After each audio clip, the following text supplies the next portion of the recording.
সূরা আল আহজাব, রহমান রহিম। আল্লাহ তাআলার নামে।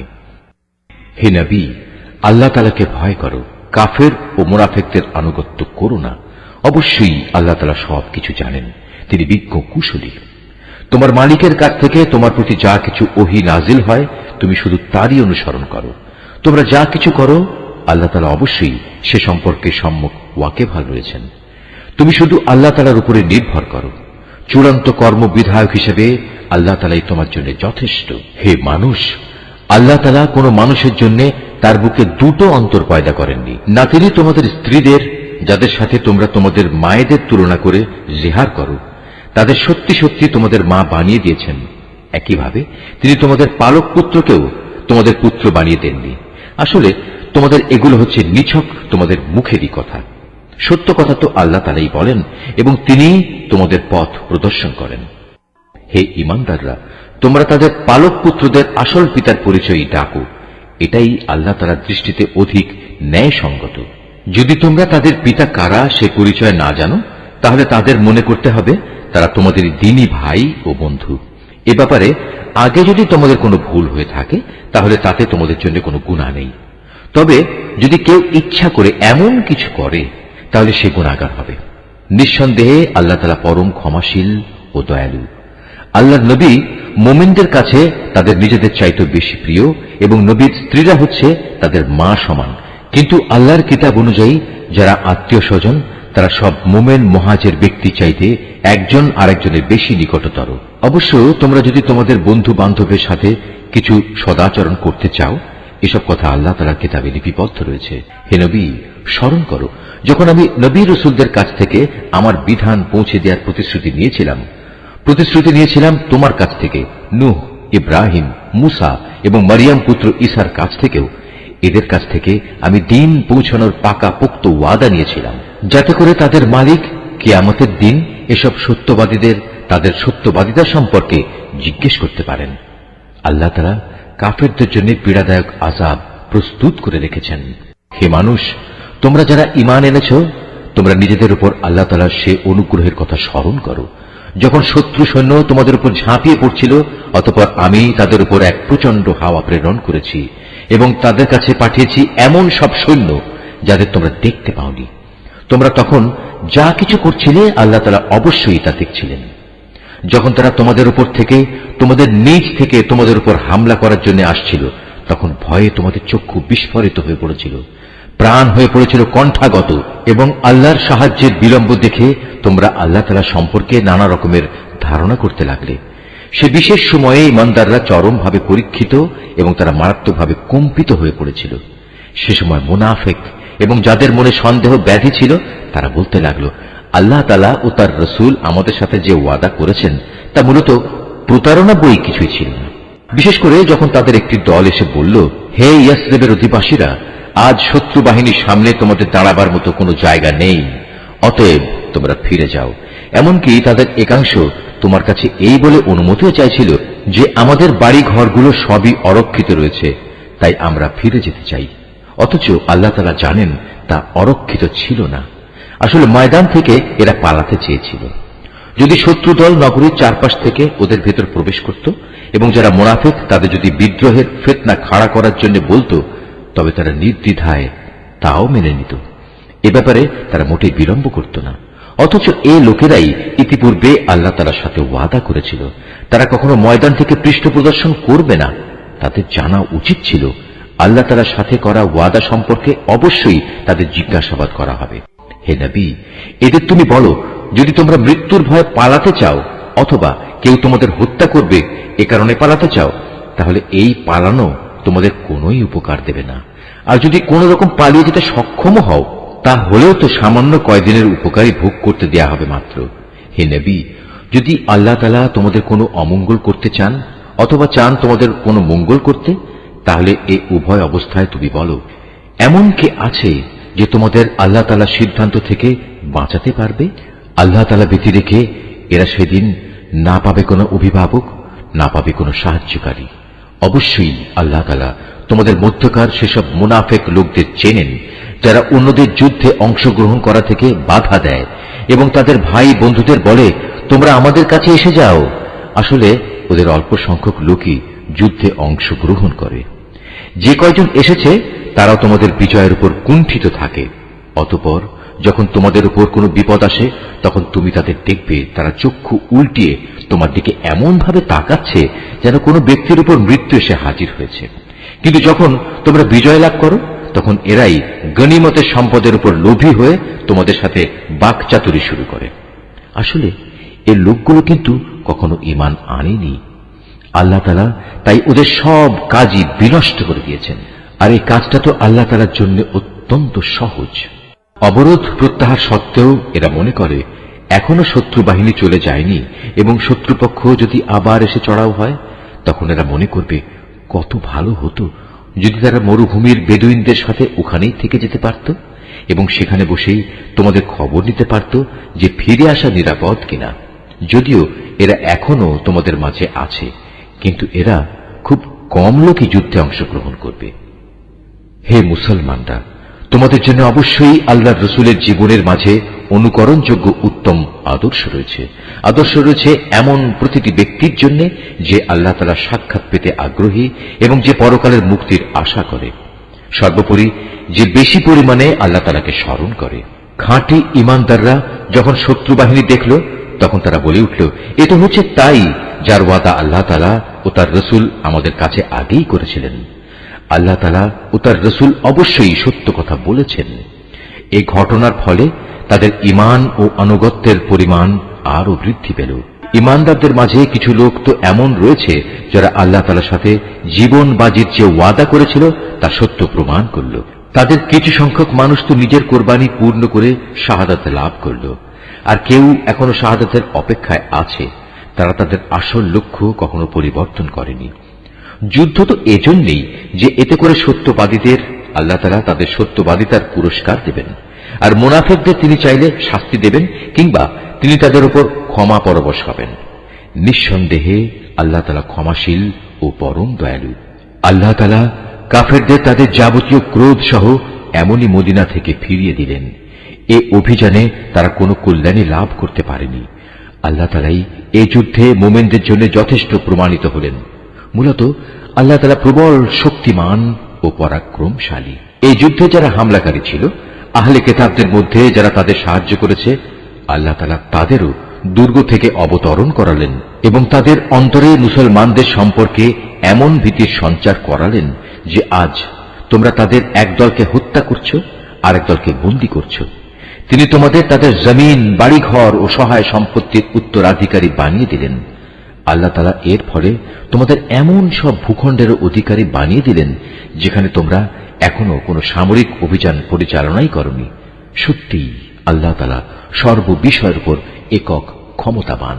হে নবী, তুমি তোমার স্ত্রীদের বলো, তোমরা যদি পার্থিব জীবন ও তার ভোগ বিলাস কামনা করো, তাহলে এসো, আমি তোমাদের তার কিছু অংশ দিয়ে দেই এবং সৌজন্যের সাথে তোমাদের বিদায় করে দেই।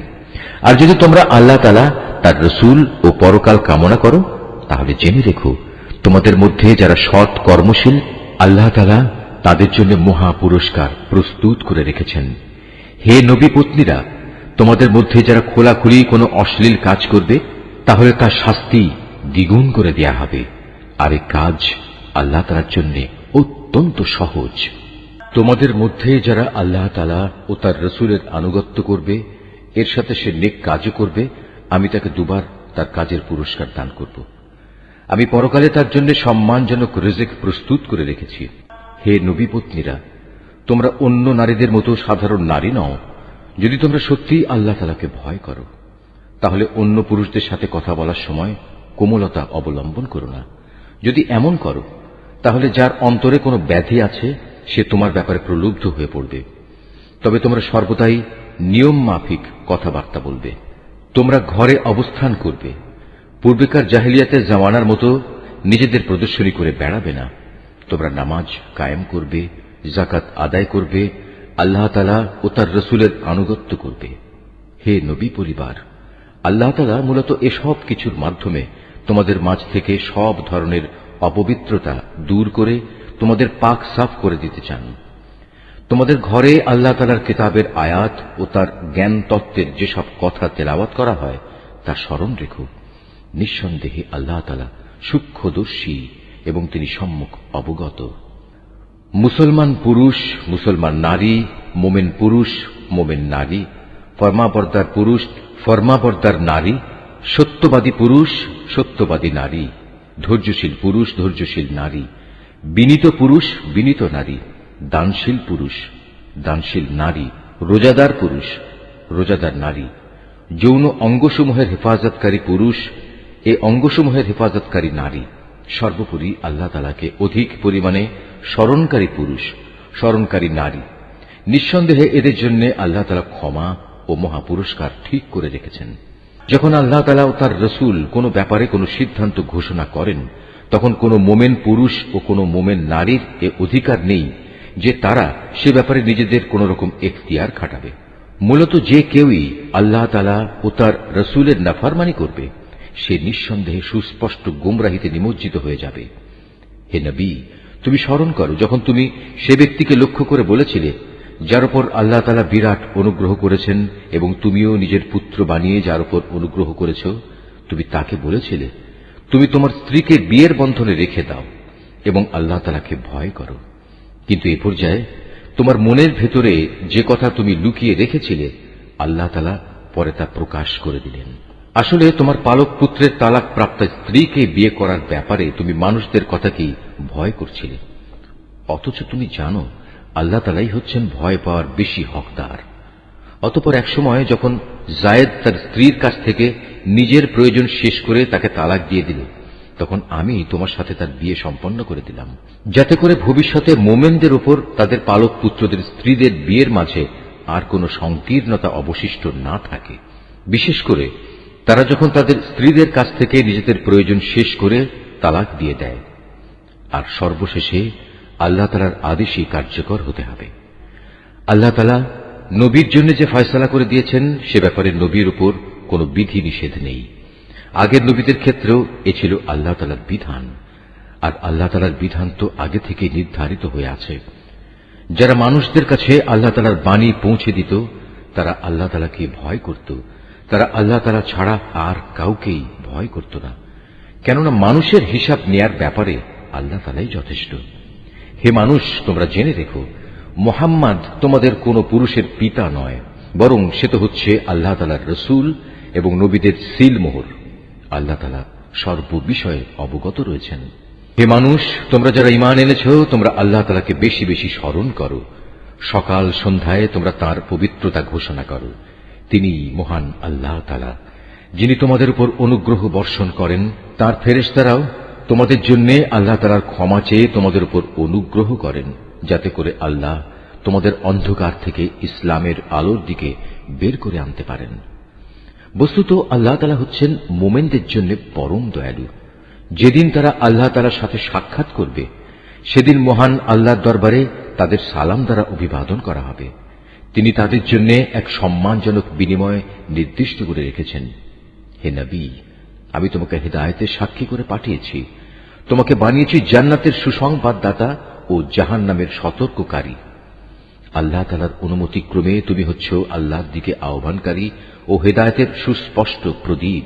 অতএব তুমি মোমেনদের সুসংবাদ দাও যে তাদের জন্য আল্লাহ তাআলার পক্ষ থেকে এক মহা অনুগ্রহ রয়েছে। কখনো কাফের ও মুনাফিকদের কথা শোনো না, তাদের যাবতীয় নির্যাতন উপেক্ষা করে চলো, আল্লাহ তাআলার উপর ভরসা করো, কেননা কর্ম বিধায়ক হিসেবে আল্লাহ তাআলাই তোমার জন্য যথেষ্ট। হে মোমেনরা, যখন তোমরা মোমেন রমণীদের বিয়ে করো, অতঃপর কোন রকম স্পর্শ করার আগেই তাদের তালাক দাও, তাহলে এমত অবস্থায় তাদের উপর কোন ইদ্দত বাধ্যতামূলক নয় যে তোমরা তা গুনতে শুরু করবে। তবু তোমরা তাদের কিছু দিয়ে দেবে এবং সৌজন্যের সাথেই তাদের বিদায় করে দেবে। হে নবী, আমি তোমার জন্য সেসব স্ত্রীদের হালাল করেছি যাদের তুমি যথার্থ মোহর আদায় করে দিয়েছ। সেসব মহিলাও তোমার জন্য আমি হালাল করেছি যারা তোমার অধিকারভুক্ত, যাদের আল্লাহ তাআলা তোমাকে দান করেছেন। তোমার চাচাতো বোন, ফুফাতো বোন, মামাতো বোন, খালাতো বোন যারা তোমার সাথে হিজরত করেছে। তাছাড়া রয়েছে সে মোমেন নারী যে কোনো কিছু ছাড়াই নিজেকে নবীর জন্য নিবেদন করবে এবং নবী চাইলে তাকে বিয়ে করবে। এ বিশেষ অনুমতি শুধু তোমার জন্য, অন্য মোমেনদের জন্য নয়। সাধারণ মোমেনদের স্ত্রী ও অধিকারভুক্ত দাসীদের ব্যাপারে আমি তাদের উপর যে বিধি বিধান নির্ধারণ করেছি তা অবশ্য আমি ভালো করেই জানি। তোমার ব্যাপারে এ সুবিধা আমি এজন্যই দিয়েছি যেন তোমার উপর কোনো ধরনের সংকীর্ণতা না থাকে। আল্লাহ তাআলা ক্ষমাশীল ও পরম দয়ালু। তোমার জন্য আরেকটি অতিরিক্ত সুবিধা এই যে তুমি ইচ্ছে করলে তাদের মধ্যে থেকে কাউকে নিজের কাছ থেকে দূরে রাখতে পারো, আবার যাকে ইচ্ছা তাকে নিজের কাছেও রাখতে পারো। যাকে তুমি দূরে রেখেছ তাকে যদি পুনরায় তুমি নিজের কাছে রাখতে চাও তাতেও তোমার কোনো গুনাহ নেই। এই বিশেষ সুযোগ তোমাকে এজন্যই দেয়া হয়েছে যেন এতে করে ওদের চক্ষু শীতল থাকে, তারা অযথা দুঃখ না পায়, এবং তুমি ওদের যা দেবে তাতেই যেন ওরা সবাই সন্তুষ্ট থাকতে পারে। তোমাদের মনে যা কিছু আছে আল্লাহ তাআলা তা ভালো করেই জানেন। আল্লাহ তাআলা সর্বজ্ঞ ও পরম সহনশীল। হে নবী, এর বাইরে তোমার জন্য বৈধ নয় যে তুমি তোমার বর্তমান স্ত্রীদের বদলে অন্য নারীদের স্ত্রী রূপে নেবে, যদিও সেসব নারীর সৌন্দর্য তোমাকে আকৃষ্ট করে। অবশ্য তোমার অধিকারভুক্ত দাসেরা এ বিধি নিষেধের ব্যতিক্রম। স্মরণ রাখবে, আল্লাহ তাআলা সব কিছুর উপর তীক্ষ্ণ দৃষ্টি রাখেন। হে মানুষ, তোমরা যারা ঈমান এনেছ, তোমরা নবীর ঘরে প্রবেশ করো না। অবশ্য যখন তোমাদের খাওয়ার জন্য আসার অনুমতি দেয়া হয় তাহলে সে অবস্থায় এমন সময় পর্যন্ত অপেক্ষা করে প্রবেশ করো যাতে তোমাদের খাওয়ার জন্য অপেক্ষা করতে না হয়। কিন্তু কখনো যদি তোমাদের ডাকা হয় তাহলে সময় মতোই প্রবেশ করো। অতঃপর যখন খাবার গ্রহণ শেষ করে ফেলবে তখন সাথে সাথে সেখান থেকে চলে যেও, এবং সেখানে কোনো অর্থহীন কথাবার্তায় নিমগ্ন হয়েও না। তোমাদের এই বিষয়টি নবীকে কষ্ট দেয়। সে তোমাদের এই কথা বলতে লজ্জাবোধ করে, কিন্তু আল্লাহ তাআলা সত্য বলতে মোটেই লজ্জাবোধ করেন না। হ্যাঁ, তোমাদের যদি নবী পত্নীদের কাছ থেকে কিছু চাইতে হয় তাহলে পর্দার আড়াল থেকে চেয়ে নিও।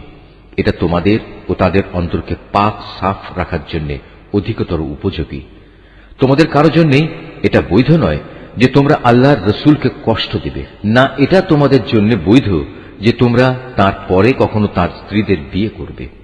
এটা আল্লাহ তাআলার কাছে এক বড় অপরাধের ব্যাপার। তোমরা কোনো জিনিস প্রকাশ করো কিংবা তা গোপন করো, আল্লাহ তাআলা তা সবই জানেন, কেননা তিনি সর্বজ্ঞ। যারা নবী পত্নী তাদের উপর তাদের পিতা, ছেলে, ভাইদের ছেলে, বোনদের ছেলে সব সময়ে আসা যাওয়া করা মহিলা এবং নিজেদের অধিকারভুক্ত দাসীদের সামনে আসা ও তাদের কাছ থেকে পর্দা না করার ব্যাপারে কোনো অপরাধ নেই। হে নবী পত্নীরা, তোমরা আল্লাহ তাআলাকে ভয় করো। অবশ্যই আল্লাহ তাআলা সব কিছু প্রত্যক্ষ করেন। নিঃসন্দেহে আল্লাহ তাআলা ও তার ফেরেশতারা নবীর উপর দরুদ পাঠান। অতএব হে ঈমানদার ব্যক্তিরা, তোমরাও নবীর উপর দরুদ পাঠাতে থাকো এবং তাকে উত্তম অভিবাদন পেশ করো। যারা আল্লাহ তাআলা ও তার রসুলকে কষ্ট দেয় তাদের উপর দুনিয়া আখিরাত উভয় জায়গায় আল্লাহ তাআলা অভিশাপ বর্ষণ করেন। কিয়ামতের দিন তিনি তাদের জন্য অপমানজনক আযাব ঠিক করে রেখেছেন। যারা মোমেন পুরুষ ও মোমেন নারীদের কষ্ট দেয় তেমন ধরনের কিছু দোষ তারা না করা সত্ত্বেও যারা এমনটি করে তারা তো মূলত মিথ্যা ও স্পষ্ট অপবাদের বোঝাই বহন করে চলে। হে নবী, তুমি তোমার স্ত্রী, মেয়ে ও সাধারণ মোমেন নারীদের বলো তারা যেন তাদের চাদর থেকে কিয়দংশ নিজেদের মুখমণ্ডলের উপর টেনে দেয়। এতে করে তাদের চেনা অনেকটা সহজ হবে যে তারা সম্মানিত মহিলা, এবং তাদের অযথা উত্তক্ত করা হবে না। তারপরেও যদি কোনো ভুল ত্রুটি হয়ে যায় তাহলে জেনে রেখো, আল্লাহ তাআলা ক্ষমাশীল ও পরম দয়ালু। মুনাফিক দল, তাদের সাথে যাদের অন্তরে কুফরির ব্যাধি রয়েছে ও যারা নগরে বন্দরে তোমার বিরুদ্ধে গুজব রটনা করে বেড়ায়, তারা যদি তাদের নোংরা কার্যকলাপ থেকে বিরত না হয় তাহলে হে নবী, আমি নিশ্চয়ই তোমাকে তাদের উপর প্রবল করে বসিয়ে দেব। অতঃপর এরা সেখানে তোমার প্রতিবেশী হিসেবে সামান্য সংখ্যক ব্যক্তি থাকতে পারবে। এরপরেও এখানে যারা থেকে যাবে তারা থাকবে অভিশপ্ত হয়ে। অতঃপর তাদের যেখানেই পাওয়া যাবে পাকড়াও করা হবে এবং বিশ্বাসঘাতকতার জন্য তাদের মৃত্যুদণ্ডে দণ্ডিত করা হবে। তোমার আগে বিদ্রোহী হিসেবে যারা অতিবাহিত হয়ে গেছে তাদের ব্যাপারেও এ ছিল আল্লাহ তাআলার নীতি। আল্লাহ তাআলার এই নিয়মে তুমি কখনো কোনো ব্যতিক্রম দেখবে না। মানুষ তোমাকে কিয়ামত সম্পর্কে জিজ্ঞেস করবে, তুমি তাদের বলো তার জ্ঞান তো একমাত্র আল্লাহ তাআলার কাছেই রয়েছে। হে নবী, তুমি এই বিষয়টি কি করে জানবে? সম্ভবত কিয়ামত একান্ত নিকটেই এসে গেছে। তবে কিয়ামত যখনই আসুক আল্লাহ তাআলা কাফেরদের উপর আগেই অভিশাপ দিয়েছেন এবং তাদের শাস্তির জন্য প্রজ্বলিত আগুনের শিখাও প্রস্তুত করে রেখেছেন। সেখানে তারা চিরদিন থাকবে। সেখান থেকে বেরিয়ে আসার ব্যাপারে তারা কোন রকম অভিভাবক ও সাহায্যকারী পাবে না। সেদিন তাদের চেহারাসমূহ ওলট পালট করে প্রজ্বলিত আগুনে রাখা হবে। সেদিন তারা আফসোস করে বলবে, হায়, কত ভালো হতো যদি আমরা আল্লাহ তাআলা ও রসুলের আনুগত্য করে আসতাম। তারা সেদিন আরো বলবে, হে আমাদের মালিক, দুনিয়ার জীবনে আমরা আমাদের নেতা ও বড়দের কথাই মেনে চলেছি, তারাই আমাদের তোমার পথ থেকে গোমরাহ করেছে। হে আমাদের মালিক, ওদের তুমি আজ দ্বিগুণ পরিমাণ শাস্তি দাও এবং তাদের উপর বড় রকমের অভিশাপ পাঠাও। হে ঈমানদার ব্যক্তিরা, তোমরা তাদের মতো হয়েও না যারা অর্থহীন অপবাদ দিয়ে মূসাকে কষ্ট দিয়েছে। আল্লাহ তাআলা তাকে সেসব কিছু থেকে নির্দোষ প্রমাণিত করলেন যা তারা তার বিরুদ্ধে রটনা করেছে। সে ছিল আল্লাহ তাআলার দৃষ্টিতে বড় মর্যাদাবান ব্যক্তি। হে ঈমানদার ব্যক্তিরা, তোমরা আল্লাহ তাআলাকে ভয় করো এবং সর্বদা সত্য কথা বলো, তাহলে তিনি তোমাদের জীবনের কর্মকাণ্ড শুধরে দেবেন এবং তোমাদের গুনাহ খাতা মাফ করে দেবেন। যে কোনো ব্যক্তি আল্লাহ তাআলা ও তার রসুলের আনুগত্য করবে, সে অবশ্যই এক মহা সাফল্য লাভ করবে। অবশ্যই আমি কোরআনের এ আমানত একসময় আসমানসমূহ, পৃথিবী ও পর্বতমালার সামনে পেশ করেছিলাম। তারা সবাই একে বহন করতে অস্বীকৃতি জ্ঞাপন করল। সবাই এতে ভীত হয়ে গেল। অবশেষে মানুষই তা বহন করে নিল। এতে সন্দেহ নেই সে মানুষ একান্ত জালেম ও এ আমানত বহন করার পরিণাম সম্পর্কে একান্তই অজ্ঞ। আল্লাহ তাআলা মুনাফিক পুরুষ, মুনাফিক নারী, মুশরিক পুরুষ, মুশরিক নারীদের এ আমানতের দায়িত্বে অবহেলার জন্য কঠোর শাস্তি দেবেন এবং মোমেন পুরুষ ও মোমেন নারীদের উপর আমানতের দায়িত্ব পালনে ভুল ত্রুটির জন্য ক্ষমা পরবশ হবেন। নিঃসন্দেহে আল্লাহ তাআলা একান্ত ক্ষমাশীল ও পরম দয়ালু।